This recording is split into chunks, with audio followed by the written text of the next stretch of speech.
All right. Hello, everyone. Welcome to the Franchise Empire newsletter, which we come to you with every Monday afternoon. My name is Tarek Johnson. I'm the CEO and founder of Franchise Empire, and I'm here with Mark Magerman, who is our head of brokerage. Mark, good to see you.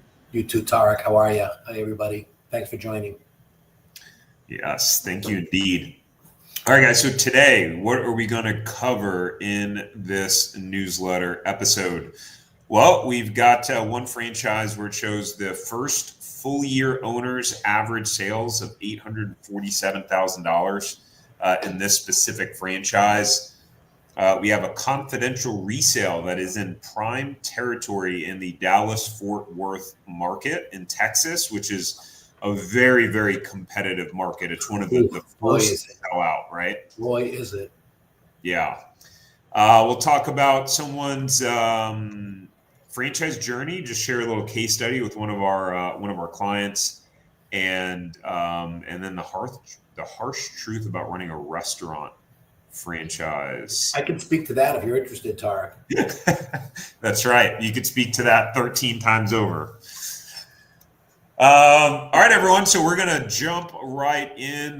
Before we do that, we have just some quick housekeeping to share with you for CYA.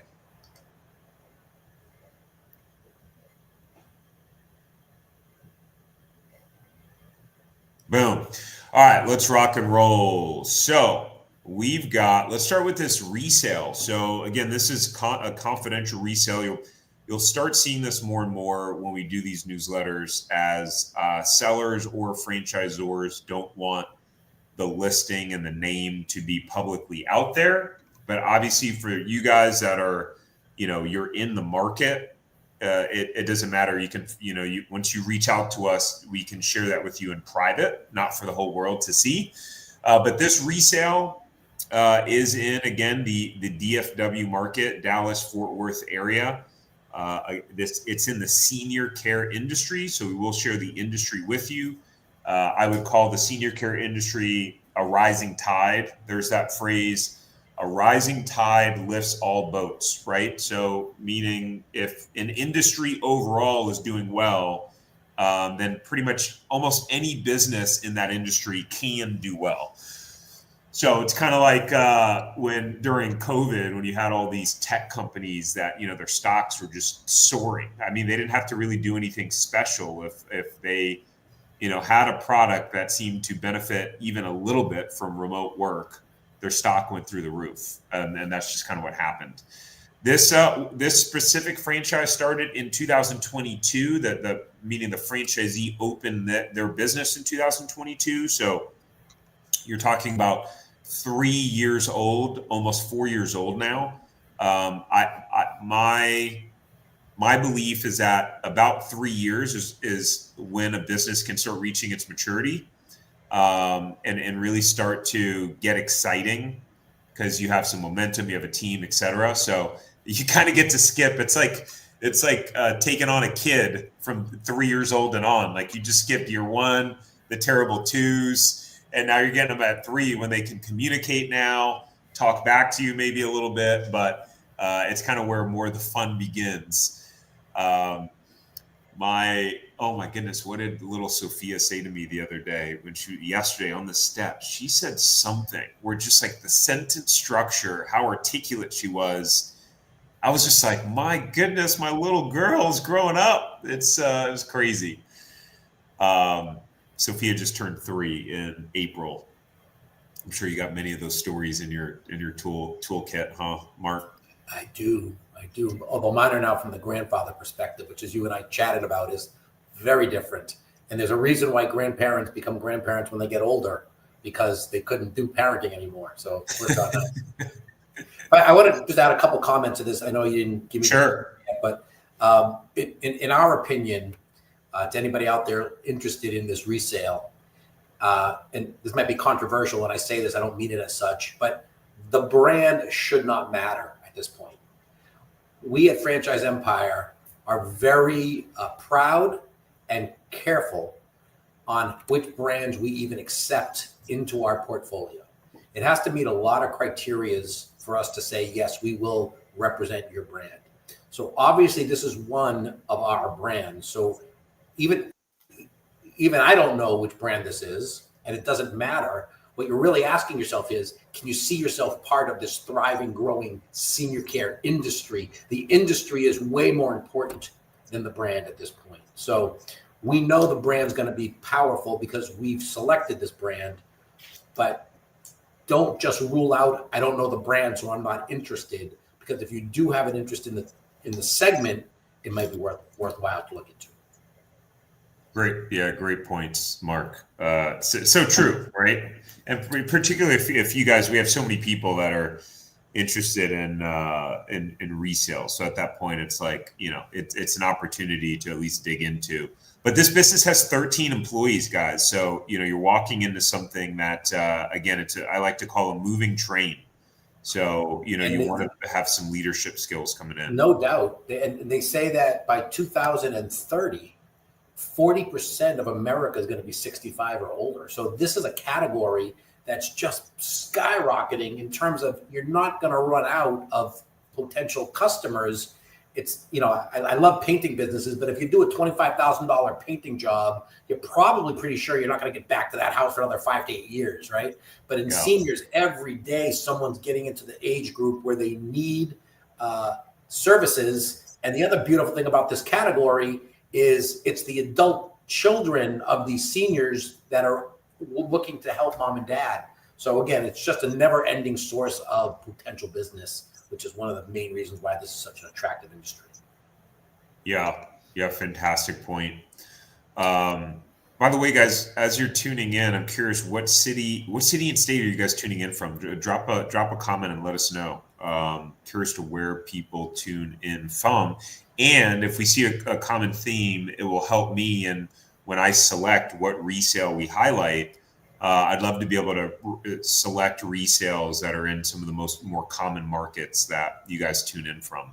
And if you're watching the replay, just drop a comment and say replay with the word replay so that I can know, and then let me know your city and state. But the asking price is $924,000 with 2024 revenue of $533,000. Based on that asking price, I would assume that means the business is doing well from a bottom line perspective. I don't know. I haven't seen the P&L.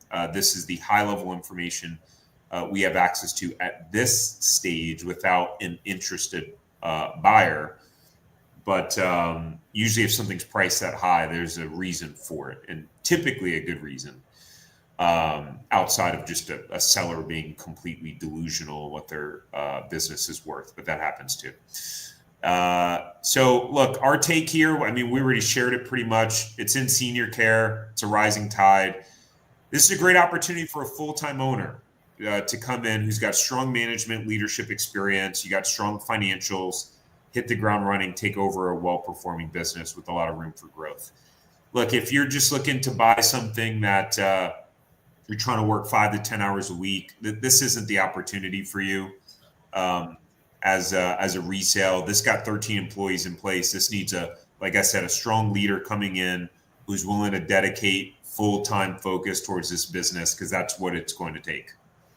Yeah. Also, if you haven't run a business before, it might not be the place to start either. Yeah. Fair point.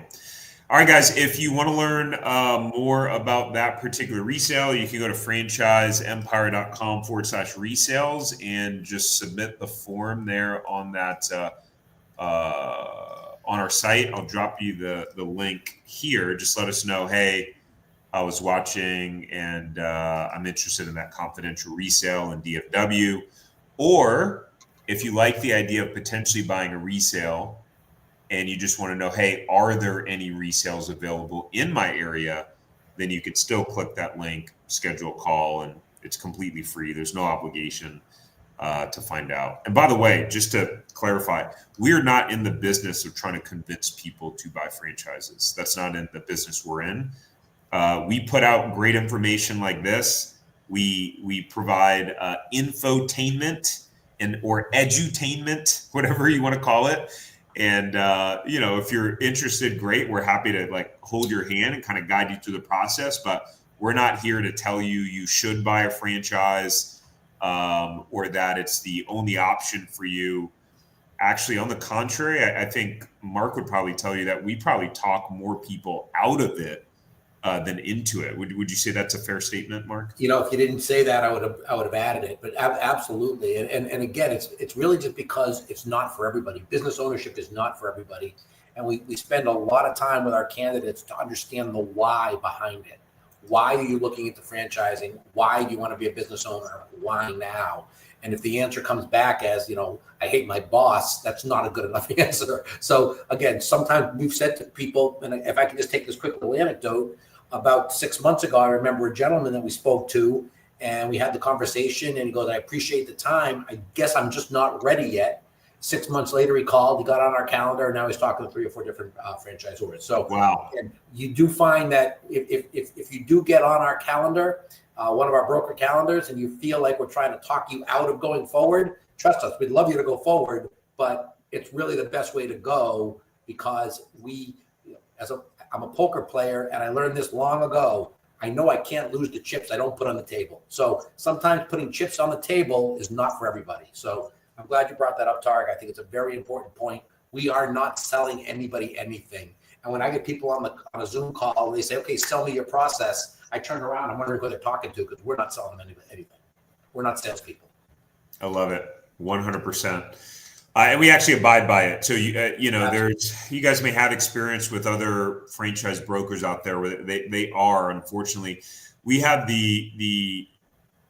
we're blessed in terms of our business. We get to work with a lot of people. So we're not hunting or chasing or anything like that. We're just, simply like, hey, here are the options. And that's kind of how we work and rock and roll. And we want you to be successful. We really care about it. One of the things I say to all our candidates is and I can say this because I know the brokers that work on our team, we will work just as hard helping you find your business as you do finding your own, right? So we are right there side by side with you. But when we notice that you're not taking your meetings and you're blowing people off and you've lost interest, guess what? We're gone. We're on to the next. So you guys give us the guidance to go forward or not.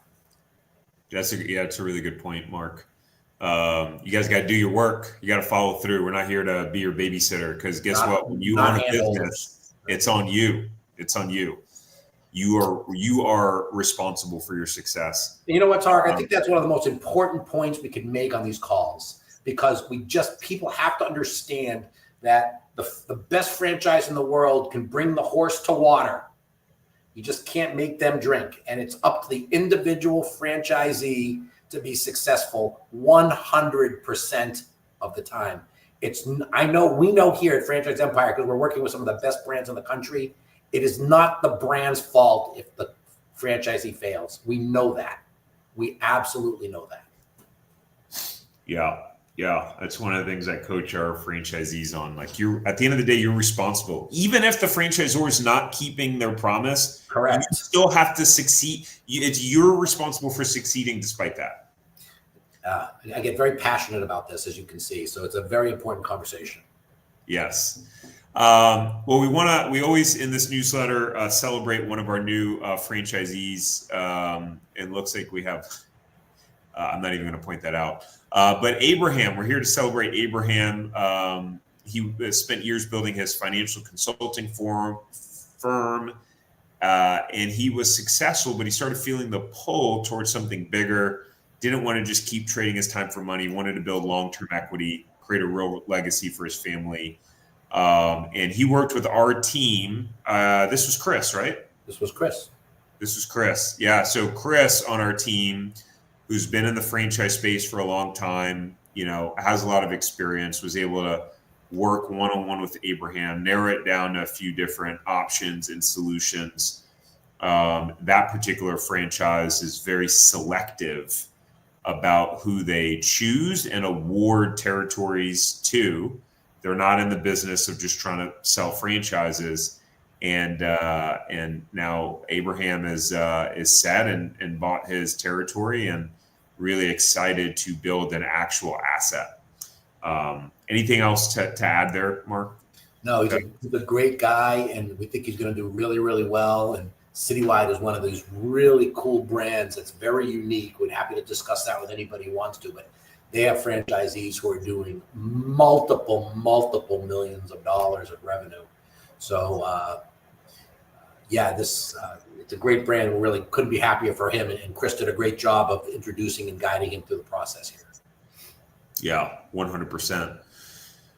Guys, a lot of the process is, there's an art and science to what it is that we do. I feel like Mark would probably be able to speak to it better than I could, but the science part of it is that it's pretty obvious, this, like, talking to someone based on experience, what financial assets you have, your budget, etc., of what may be good for you in terms of franchise options.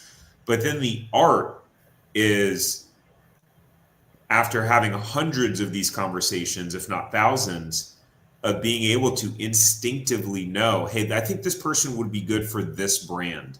I think this person would do really well with XYZ brand.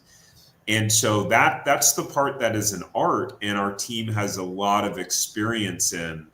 And there is, some luck of the draw, because although there's a lot of great franchise brokers out there outside of Franchise Empire, obviously I'm going to be biased towards our team, but I feel like we do a pretty good job of that, right, Mark? I think we do a really good job of it. And again, the other story I like to tell here is how many times we get people who say to us on the first call, I'm really not starting from the beginning. I've done a lot of research into franchising. And I say, okay, that's great, Tarek. What's been the source of your research? And they say, internet. I use Google. And I cringe because we know here at Franchise Empire what makes a good brand. We have experience. We know the people. We know the systems. We know the performance. Google doesn't know any of that. Google doesn't know which brands are good, which ones are bad. Google knows which brands pay them money so they can get on the top of the listing.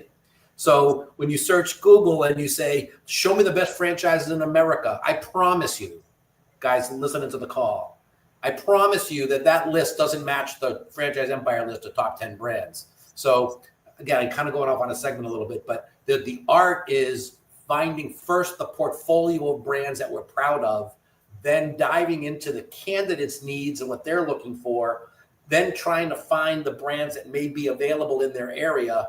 So it's not as simple as hitting enter on a Google search, and that's how you find your franchise. So again, I can talk for a long time on this topic. I'll shut up because I know you got other things to get to, but I think there's more science than art, if you want my honest opinion. Love it. And by the way, hello to Chris from Joshua, Texas. Look like Chris. You're enjoying your, what is that, Second Amendment? Is that the Second Amendment, the right to bear arms? Is that what it is? Yes, it is. And if that's his last name, he's got one of the coolest last names I've ever seen. Eats, E-A-T-Z. That is a cool last name. Yes, that is really cool. All right, franchise of the week is 5-Star Bath Solutions. We've had a few franchisees over the years that have bought this brand, but Mark, again, you don't need to read any of this word for word, but you want to just start diving in? Sure. I like reading the description and the history word for word because I don't have them memorized sometimes. But what 5-Star Bath Solutions is, and again, it's beautiful when a brand has the name of what they do right in the name, right? 5-Star Bath Solutions. You're not anticipating this is going to be a diner or a laundromat, right? 5-Star Bath Solutions, they provide fast, high-quality bath and shower remodels completed in just 1 to 3 days using pre-cut stone marble-like panels for durable, attractive finish.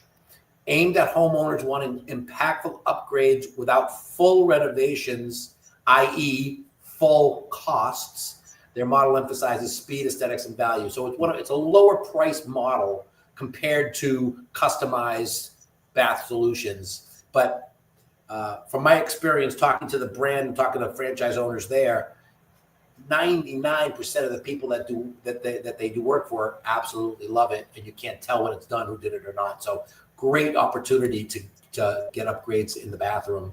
Started in '96 in Canada. They launched their first corporate location, started franchising in '02. for those who are on our calls regularly, we love when a brand starts and then doesn't start franchising for several years, because it tells us two things. It says, first of all, their motive wasn't really franchising and making money on franchises necessarily, but it was in building a stable, growable business that they perfected. Once they perfected it, most likely what happened is people were calling up saying, hey, you guys should franchise this. This is a great idea. So 6 years after they started doing it. That's usually a check mark in our, we believe, in brands we like to work with. And in 2014, it was acquired by Five Star Franchising, which is a family of brands. And again, it fits perfect for us. We love these family of brands because the family of brands have sophisticated leadership, very experienced franchisors on the leadership team. They know when they went to acquire this brand, it wasn't just arbitrary. They identified a need that they had. They found the brand. So it was a strategic investment. It's good enough for us, right? If it's good enough for these family of brands, it's good enough for Franchise Empire. So everything about this brand from the beginning to now has kind of checked off a lot of boxes for us. Yes. I'm sorry, you want me to keep going or you want to take over? I can run through some of the base. Well, actually, no, you do this and I'll hit the financial data afterwards. So they still maintain one company-owned territory. What does that mean? It means that the founders who started this business most likely kept their territory, which means that the franchisor is also a franchisee. That's another check mark. They know what they're dealing with every day. Boots on the streets. They know what's going on. I like that. 150 franchises awarded. Boy, we like that a lot too. When you get to that number, you're mature, you're thriving. You've probably got dozens and dozens and dozens of real happy franchisees buying each other out. Very mature business. The downside possibly is that there might not be availability everywhere because they've sold so many territories. 160 have been opened across the United States and Canada. The franchise fee, as you know, the franchise fee is the amount of money that you will pay in a check the day you sign your franchise agreement. That differs a little bit from the total investment, which a lot of the total investment you can pay more kind of as you're getting ready to open your business. But the franchisee is $59,500, and we always recommend to our candidates that should be your own liquid cash that you're putting into the deal. And then the funding would come on the back end in an ideal situation. Royalty fees, again, royalties is how the brand makes its revenue to support the network. 6%, I think, is a very low number compared to the industry. I've seen them as high as 10. So it's 6% of gross revenue, 5% sliding scale possible, which means as you grow your business and your revenue numbers warrant, they will lower the percentage you're paying in royalties. And again, they're trying to get you to be successful. So the minimum royalty start at $1,000 a month in month 7, rising to $2,500 by the end of month 36. So you've got 3 years to reach that minimum. And by the fact that they have over 150 franchises awarded and active, tells me that some people are doing pretty well there. The national marketing fee, again, that's separate from royalties, but it's up to 2.5% of gross revenue, with minimum starting in month 7. These are funds that all franchisees are paying toward the marketing fund that allows the brand to do everything under the marketing umbrella, which I'm not going to get into those right now. The territory marketing requirement is a 10% of annual gross revenue, which includes the fees, which honestly, I'm not really sure what that says, Tarek, to be honest with you. I think that they want them to spend 10% on like lead generation, basically. Sure. Okay. So it's another component. And again, if anybody on the call is listening and says, I can't afford to spend that much money on advertising, you're looking at it completely wrong. Because a successful business, advertising and marketing is an investment in your business. And if it's done correctly, which a lot of these brands are obviously doing right, you're making money. $1 spend on marketing should lead to way more than $1 in revenue. And again, one of the biggest reasons why people fail is they forget or they decide not to spend the money on the marketing. If you don't want to spend the money on marketing, again, play poker and leave the chips next to you. Do not put them on the table because you're not going to enjoy the experience if you don't believe in the value of marketing. total investment, soup to nuts, all in to get the business opening day one, inclusive of the franchise fee, is under 300 grand. That, folks, makes it a very affordable business. In my world, when I was running the Five Guys business, it cost us $800,000 just to build one store, not operate it, not run it. But when you're all in for $293,500, including running that business day one, very affordable business with high upside. And 10-year terms is pretty typical on the franchise agreement. And I had a question today with a candidate, and they asked me why, if franchising was so wonderful for us, why did I get out and sell my business? And my answer was, you really need to have your exit strategy before you sign up. And our exit strategy was, we were going to run this business for 10 years, manage the heck out of it, make it as profitable as we can, and do everything we can for our community, and then sell it and go on to something else. So that's why we did it. And we did it right at the 10-year mark, which is typical. We didn't invent that. Nice. We cheated. We learned from others. Yeah, it's always funny when people kind of ask that question with an air of skepticism, because it's like, guys, that is one of the most common reasons why people start a business, is to build something that you can eventually sell. How do you think business owners retire, right? And not even that you need to retire, but like every business owner wants to have a successful exit.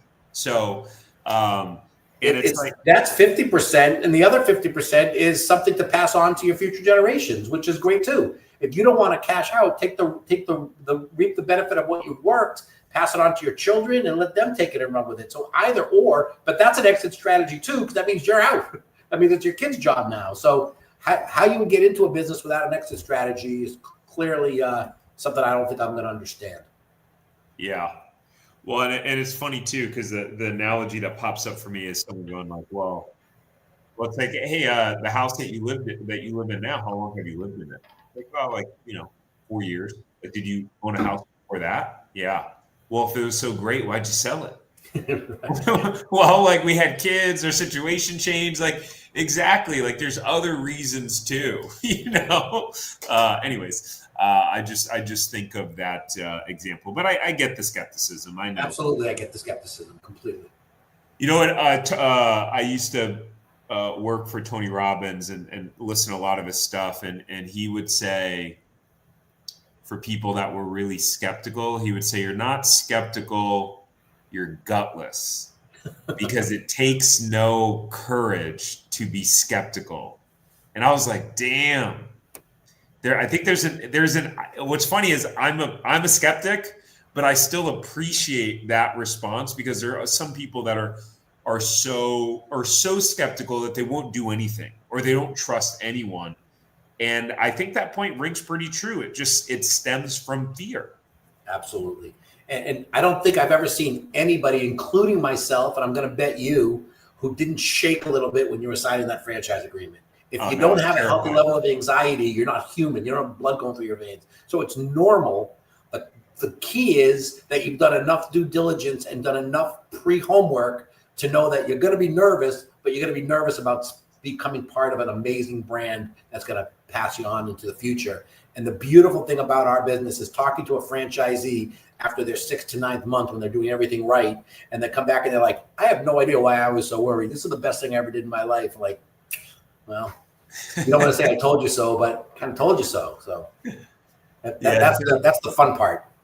And to that point, before I hit these numbers, it's the fear of failure that makes a lot of people successful. I mean, I was so scared when we signed that franchise agreement of failing and the 300 grand that we took out of our home, that it drove me to be more proactive, more solution oriented. Like, I worked twice as hard because I was so scared. If I wasn't scared of failing, I probably wouldn't have worked as hard as I did. And I know we're going off on a tangent here, Tarek, but it's just so important. And to your point, and we did the same thing in our business, it's why I kind of cringe when people say to me, I'm looking for a business to invest in while I work full time at my current job. I just cringe, because I say to myself, what are you talking about? who's going to run your business while you're going back to your job? It's like, really? That's really what that's your plan? Again, I just don't understand why anybody would want to do that. It goes back to your question about fear, right? The fear is I have this salary that I know I'm going to get. So as long as I can keep that, I'll invest in a business. And it's our job to say, you're not really going to end up in a business if that's your philosophy. So again, we could spend hours on that topic. As you know, I'm passionate about that one too.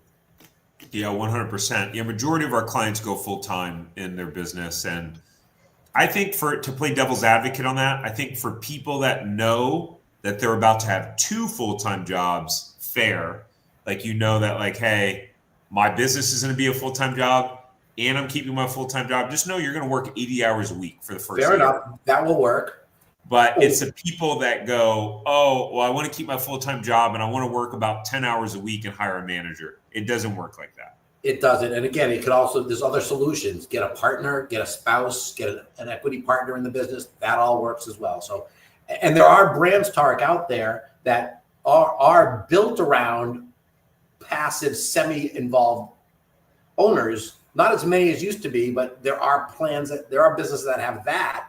So we sometimes have those conversations, although I'm not big on those either. But anyway, off on my tangent. I think it was a great tangent we both went on.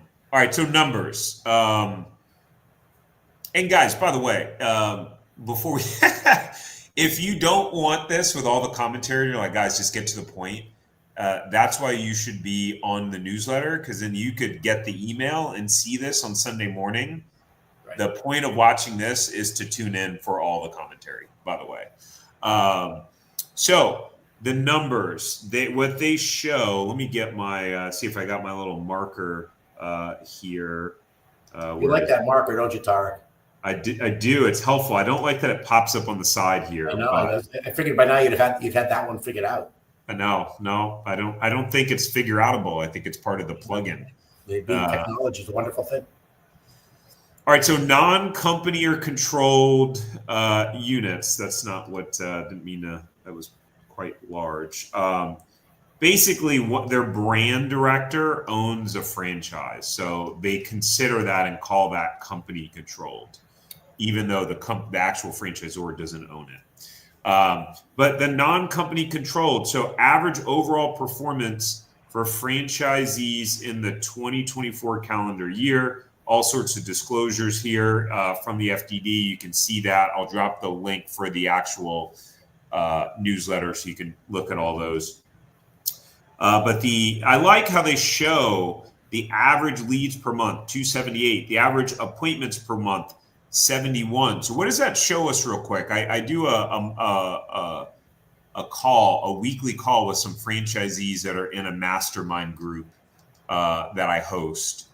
And this is one of the things I talk about. I actually went on a bit of a coaching rant this morning around this, but 278, oh, you guys can't see the calculator, but 278 divided by 71 is what? 278 divided by... A little better than 4. 4?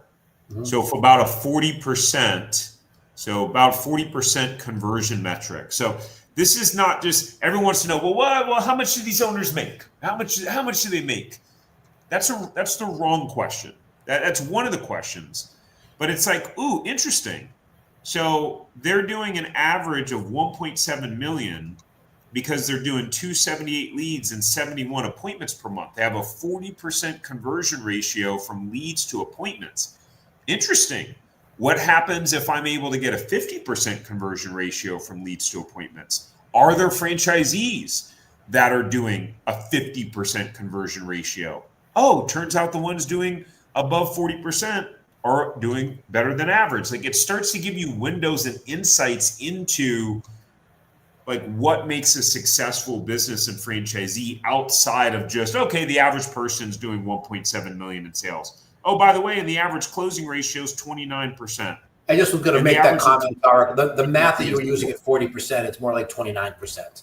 71 out of 278. You're saying the point's still valid. It's just the numbers are a little different. That's all. Thank you for correcting that. So 30%, right? So either way, like you got to know your conversion metrics, and that tells the story of, what makes you successful in the business. And by the way, average locations per franchisee is 4, meaning they own 4 territories. So you also know, okay, hey, if I want to make sure that that I put myself in a position to succeed at the numbers that I want, I'm probably going to need to own more than 1 territory, right? Well, the other point there, which in my opinion, that's the most important piece of information on this slide, is it says that the average amount of territories are 4.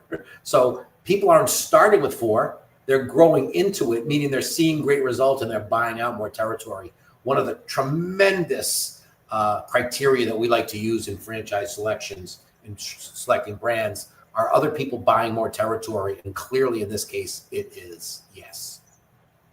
Yes. Let's see. Okay, so we got one more piece of numbers to show, which was from the title: average performance data for franchisees in their first full year of operation, 2024. So that means they operated during the entire 2024 calendar year and had 12 to 24 months of reported operations, none company controlled. All locations average 300 leads per month, 68 appointments per month, and average sales of 1.4 million. Average closing ratio 26%, average locations per franchisee 5. For 1 location owners, 847,000. That's interesting. 90% closing ratio. Wow. How could that even be possible? 90%? I don't know if that's a 9 out of 10 or not, but again, if they're getting 82 leads and 22 appointments, or maybe what they're saying is they're closing 90% of those 22 appointments. Maybe but compared to 26%, that person they're doing 90%. I think we might have to clarify that. I don't. Boy, it sounds too good to be true. 90%. I don't know, Tark. Maybe you and I should buy one of these franchises. if we're closing 90% of our leads, and that's low hanging fruit for some veterans. 90% is crazy. All right, so we're not gonna cover everything here. Let me close this out. But so 5-star, again, they have a bunch of other brands. We like their brands overall. Their CEO is a brilliant guy. They're a marketing powerhouse. So franchisees report 70-90% of leads are sourced from corporate marketing efforts. Wow. Doesn't mean you're not paying for it. You're paying for it. You're paying for those leads and that marketing, but they are producing the content, the ads, and structuring it for you. So I think for the 5-star brands, they say they're a lead generation company wrapped up in a franchise, like a bath franchise, right? Isn't that part of what they say? Yes, and again, it goes back to what we said a few minutes earlier.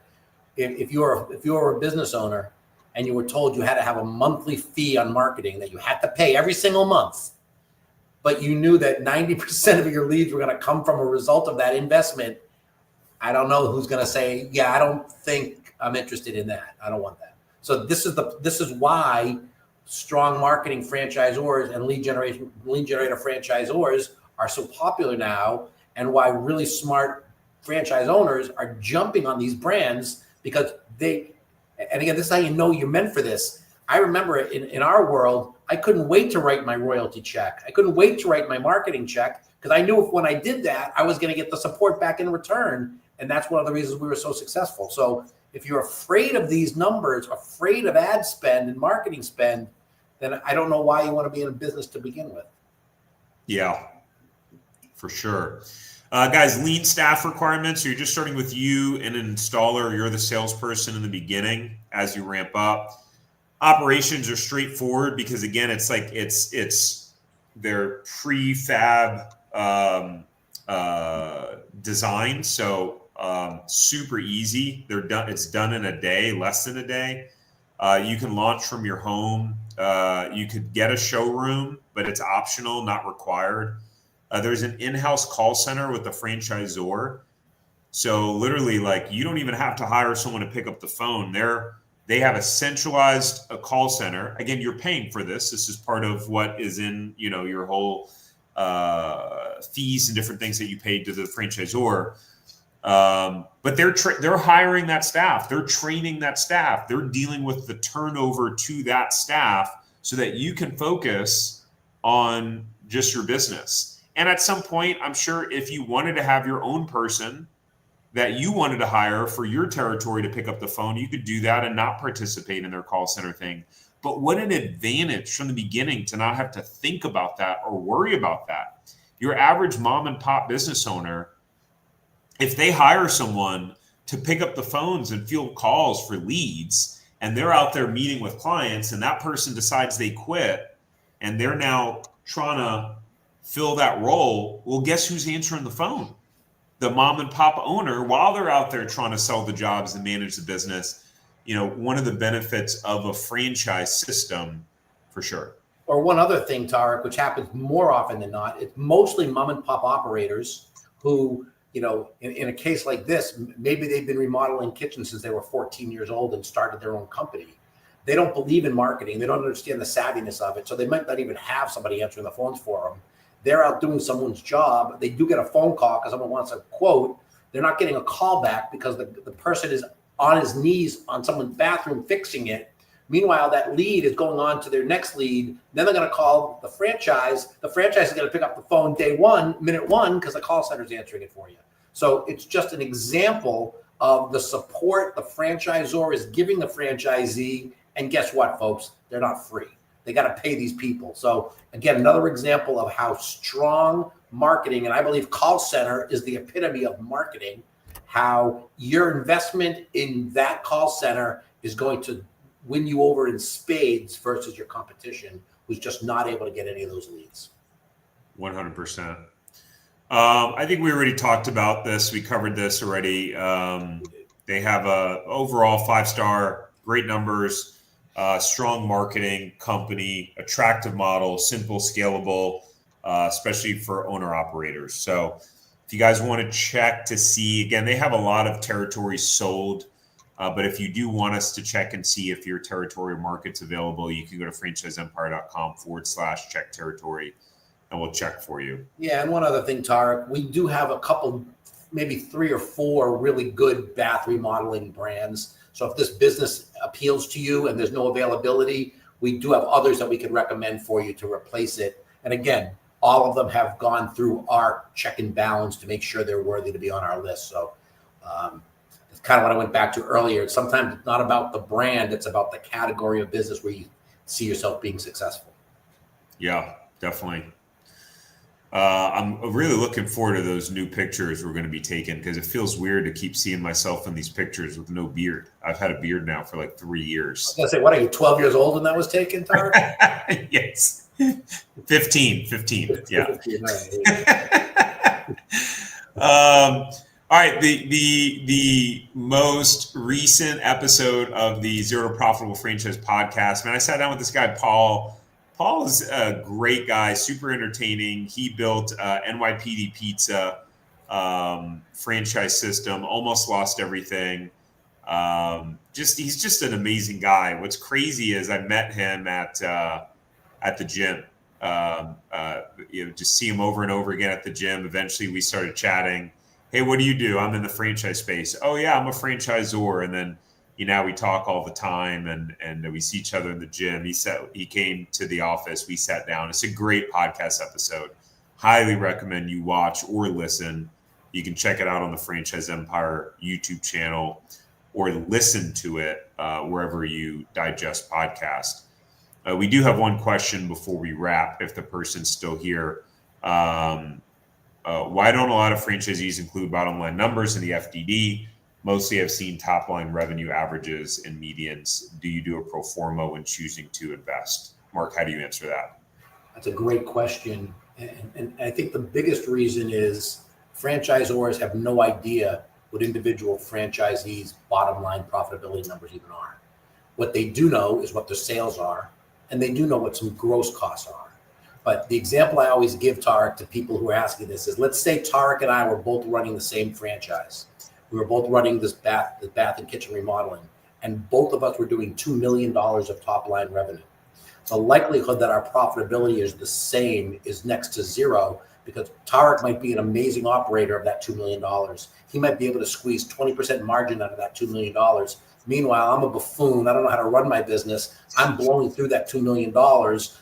I'm losing money on it. So the only way to really know that is to look at individual franchisees' P&Ls, which, by the way, when I was a franchisee, I didn't share it because I didn't think that was anybody's business. So when you decide to buy a franchise, you're going to do all the homework, and you're going to have a really good, solid understanding of what your average revenues can be and what the top performers are doing. You're going to have to build your own pro forma to this gentleman's question based on where you believe you want your profit to be. Tarek might be happy at 7% margin. I might be happy at 14% margin. So we're going to run our businesses differently.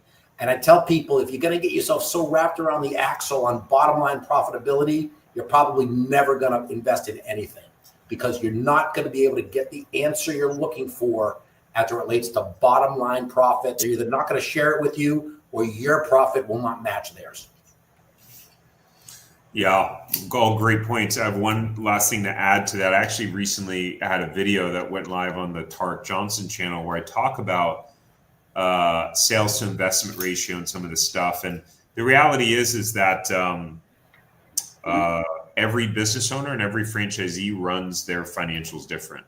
And so even if you said, okay, hey, they both, two owners show the same top line revenue and show 100 grand in profit, guess what? What that doesn't tell you is that one of them also has themselves on payroll and pays themselves 60 grand a year. And they also expense their car through it. And they also figure out a way to legally take advantage of the tax code and have all sorts of other expenses that are showing up on their profit and loss statement that are legal to write off, but they get some sort of benefit from it outside of their business. And so you can't really, there's no like one standardized way to account for. It's an amazing point that you made, Tarek, because it could be that somebody who's losing money on their business is very successful, and that's their goal, right? That could be the case. Yeah, losing money on paper. On paper, sure. Yeah. But if you ask me to send you the P&L on paper, I'd be losing money. That doesn't mean it's not a good franchise. And I'm going to leave. The last thing I'll say is one of my mentors, one of my best friends, and a business partner of mine. When we were doing our Five Guys analysis and our deep dive, we talked to so many different franchisees, none of which shared their profit numbers, as I just explained. We had a real good idea of what our pro forma was going to be. And we ultimately concluded, and this is the phrase I like to tell everybody in franchising: revenue matters. Sales cures all. You can't become successful by trying to figure out, how do I get my labor from 14.3% to 14.1%? That's part of doing your business, but it won't make you successful. What'll make you successful is when you know what the average revenue of the franchise network is, build your pro forma to be 10% above that. And if you hit those sales numbers, I promise you'll be successful, because you're going to be able to manage your business. Sales cures everything. Yeah, 100%. That's been our motto from day one. Yeah, you need the top line revenue first. You need it first. Yeah, Rebo, our pleasure. And by the way, if you're still, we have a lot of clients that are still trying to figure that out. And the only way, what I always tell people is that you won't know the answer until you go deep in due diligence with both and actually, get in conversation with franchises that actually meet your criteria. Also, what I'd recommend is go to franchiseempire.com/resales, enter your info, and our team can check and see if there are any resales available in your area. And maybe you can get the best of both worlds, maybe a franchise model and a small business acquisition in one. No promises, of course, but it's just something to think about to be able to scratch that itch. So. All right, guys. Today was, I think, our longest one yet. So Mark and I apologize. I spoke too much. No, we're both just excited to share. So, all right, everyone. Thanks for tuning in, and we'll see you guys next week. Thanks, Tarek. Have a great day. Yeah, thank you, Mark. Have a good one, guys. Bye.